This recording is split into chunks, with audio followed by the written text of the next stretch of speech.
Good morning, everybody. So today we are going to be doing the Cornish cross chicken food to weight ratio. So I already calculated it all, already did it all, added the weight. So this week on July 11th they ate 20 pounds of feed.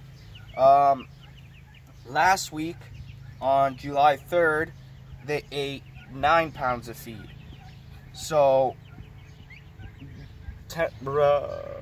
11 pounds of feed they've eaten so far. So that's not that bad. That's pretty good for 21 chickens. And then the average weight we got was 9.45 ounces. Last week's weight was 4.28 ounces. So they've doubled in weight. So that's amazing. So I did 20 divided by, well, no, average weight was 9.45 times total number of chicks 21, which gave me a number of, I think it was like 90 something ounces, but I convert it into pounds. So I got 12.3 pounds. So 20 pounds of feed they've eaten divided by 12.3 gives me 1.62, which is awesome, which is exactly what I want. So these little guys are doing amazing. They're eating the perfect amount of food now, and they're gaining a good amount of feed. So I'm happy with the weight they're gaining. Show you guys here. So I always convert, that number was in ounces. It's I forget, it's like 90 something ounces. So I have to convert that into pounds. So I convert that into pounds and it's 12.3. That's how I do it. I don't show everything. It's here, but not everything's showing how I did it. So like I don't have my other calculations, because 21 divided by 45.9 equals 0.45, and then you have to do something else to that number to get 9.45 ounces. So I don't show all my work here, but this is the rough idea. So 12.1, 8.8, 8.1, 7.9, 9.0. I couldn't believe how heavy the chicks were. I had one little guy that was 12.1. He's one of our bigger chicks. And then the average was like 8.8, 9, 10 ounces. Because I did end up weighing a bunch more just to see, but I took the 5 and divided by the 21 to get the average, which was, like I said, 9.45 around there, which is really good. So yeah, that's what we're doing. So that's their weight gain. It's perfect. It's exactly what I want it to be. So I'm glad. Another thing I want to tell you guys about the diatomaceous earth is it is working. It is killing the bugs. It takes about roughly a week now, I've noticed. So it's slowly killing the bugs. But as you guys can see, it's getting dark. So it looks like it's gonna rain soon. Our goat's eating, I guess that's a tree or a weed from the back. We got our neighbor's goat. She's a gorgeous beauty. She's awesome. Yeah, she's got teeth, nice. But she's just here because she kept coming out of their pen, so we ended up putting her in our pen just so temporarily, so you could fix it and then be able to hold the goat in there. Turkey wise, they're doing awesome. They look healthy. And another thing, I haven't lost any chicks at all. I still have the 21 that I got. Even I got 20, but then they gave me 21. They're all healthy, perfectly healthy, as you guys can see. So they're looking good. But I do take out their feed every night, as you guys know. Take their feed, 12 hours on, 12 hours off of feed. Here's the bunnies today. So yeah, 12 hours on, 12 hours off. Water, always a 24-hour supply. Water you don't take away from them, because that's just, water doesn't do anything. Water just keeps them hydrated. It doesn't actually help like gain weight on them or anything like that. It's just they always need water, constant supply of water. We haven't had any more weasel attacks so far, so we're good so far on that part.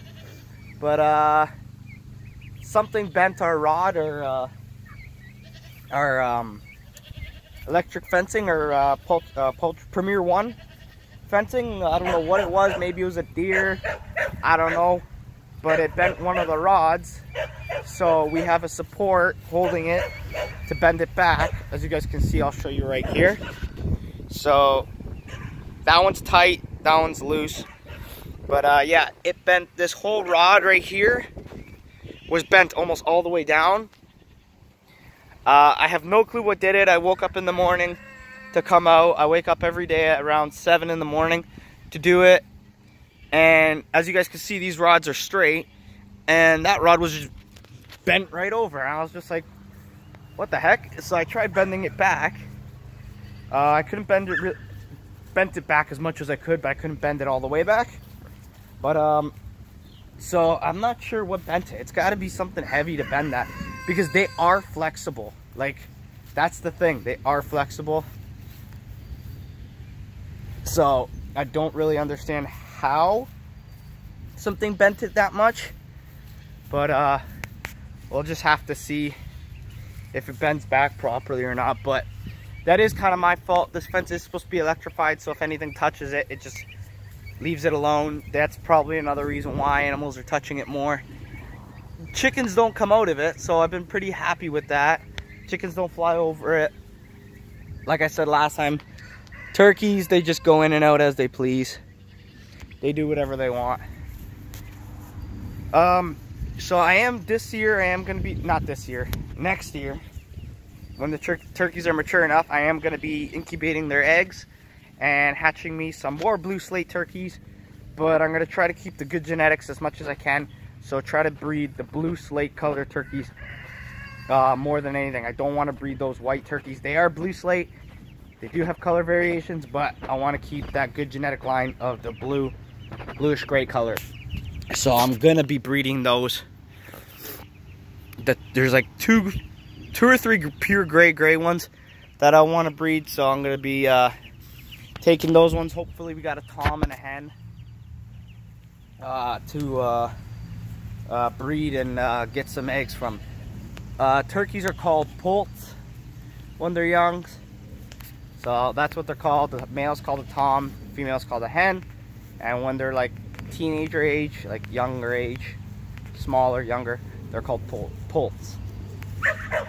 So I'll show you guys our chickens today. They're doing awesome. Here's our rooster. There's another rooster. They're looking good. Big old red. Oh, there's a storm coming. I can hear the thunder and lightning. So yeah, hope you guys enjoyed the video of me explaining the food to weight ratio and just how much it's gained. I didn't really explain it this time. I just kind of did it because you guys kind of understand how I do it. Like I said, if I'm doing it wrong, please let me know. I'll correct it. So yeah, that's it's not hard to correct it because I got all the weights, how much feed they ate. So all I need to do is change how I add it up and everything like that. So yeah, if you guys want to raise baby chicks, it's like Cornish cross chicks. It's really easy. To me, they're the easiest things you can raise. Just give them food, water, keep them clean. That's the main thing, keep them clean, because they don't have a super strong metabolism and they can easily get sick and die. I always constantly be cleaning them. Every day I usually sprinkle a fresh layer of wood chips or wood shavings. That's usually what I do. Yeah, that's how I keep them clean every day. But if you don't want to clean them every day, that's really up to you. Once a week, once a month. Well, not really once a month. It's more of like once a week kind of thing, because they're not like normal chickens where they take 5 months to grow to full maturity to be laying eggs or something. They're roughly like less than 2 months and they're full grown and ready to go. So they do poop double the amount than a normal chicken would at their age, because they're obviously growing at double the rate. So that's the thing. Just keep them clean, give them a good supply of food, healthy food, good clean water, and you should have no issues. If it's winter or if it's chilly spring, just keep a heat lamp on them. But remember, chicks like humidity, so the heat lamp dries it out and it's not really good for their lungs. So I always have the chicks on, like when I had the heat lamp going, I always had a little bit of like mist. I would put like a mist in there, mist it up, keep it moist so it doesn't get too dry. So that's what I would do. Turkeys, for a first-time homesteader, a little bit hard because they're really sensitive. I had 2 die on me right off the bat, and then I never really had an issue after that. But yeah, so I never had really an issue after the 2 died. And then there was 1 more that died, which was the older one that I told you guys about. I have no clue how that one died. The other 2, I think they were just sick. They just died. That was when they were really small. I had 12. Now I have 9. But these guys are a lot bigger. They're basically bulletproof now, as you guys can see. They like to run. They like to fly. They don't go anywhere. People say, oh, clip their wings, clip their wings. I don't clip their wings. Nope. They know nowhere else other than this place. This is their home. They don't go anywhere. And if they need to escape a predator, they can fly like in a tree or something, or fly a little bit farther away so they can get away. And if you clip their wings, they don't have that opportunity to get away. Also want to show you guys what I use to weigh all the chicks and feed as well. This is what I use. I use an AccuWeight, as you guys can see. See if I can. Woo, it's fuzzy. But yeah, I use an AccuWeight for this. And then this is just a normal scale. Homedics? I don't know how to pronounce that, guys. It's HOMEDICS. That's the one I use. It's just a normal scale to weigh yourself on. So that's what I use. The normal scale to weigh myself on, to weigh the feed, and then to weigh the chicks. Since they're so light, I use the AccuWeight, which is made for kitchen use and things like that. It does fluid ounces, grams, pounds and ounces together. So it's an amazing little scale. It's really cheap, 20 bucks, good enough. Actually, it's 15 bucks, but taxes, shipping, it came to like $21. So it wasn't that bad. It was actually pretty cheap. So yeah, that to me was worth it. I get to weigh my chickens. It goes all the way up to 11 pounds, so I get to use it when the chickens are full grown, because the most they'll weigh is 5 to 6 pounds. I'm probably going to butcher them around 5.5 to 6. So yeah, because you usually get around 70% of their live weight of meat. So if they're, let's say, 5.5 pounds, you'll get 70% of 5.5 pounds, because you got to taking out their guts, taking out their inners, and bones and such. I don't know if that includes bones. I'm not sure. I know 70% because that's what when you go on look it up on the internet, there's the government website, and it explains everything about how much live weight and blah blah blah blah blah, so on of how much meat you should get out of it. Chickens are different than other animals like pigs and stuff like that. I'm gonna be getting pigs soon. I hope maybe in the next month or 2 I'll be getting 2 pigs for myself. They're not easy to find in my area. I'm gonna be getting feeder pigs because I don't want to be breeding anything. I just want 2 pigs for meat. That's about it.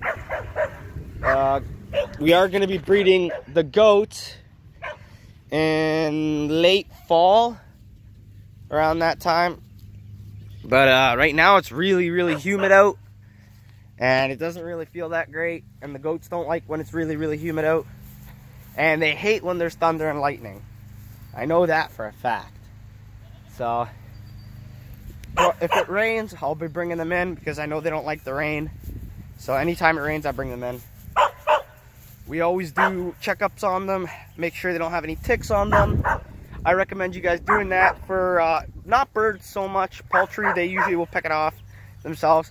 But goats, pigs, and other animals like that, even cows, if you have like 2 or something like that, see if they have any ticks on them. If they're used to you and they let you go up to them, take off the ticks, because that really, it's not good for them to all have ticks on them.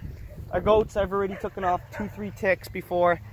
The dog, she gets them every once in a while because she runs all the way in the grass and runs all the way back there and just runs around in the high grass and gets ticks. I don't know if you guys can hear the thunder. That's pretty loud. These turkeys are awesome for eating bugs in the garden. Every day they're in the garden pretty much, just eating bugs and helping us out. It's awesome. So I hope you guys enjoyed the video. Made it a little bit longer as well, explaining more things about what I'm gonna do and what's coming up. So like the pigs and such, I want to get more. I want to get 2 pigs. I don't have any. I want to get 2 feeder pigs, and I want to just grow. I want to make things. I want to do things myself. I don't want to rely on meat from the stores because I don't know where that came from.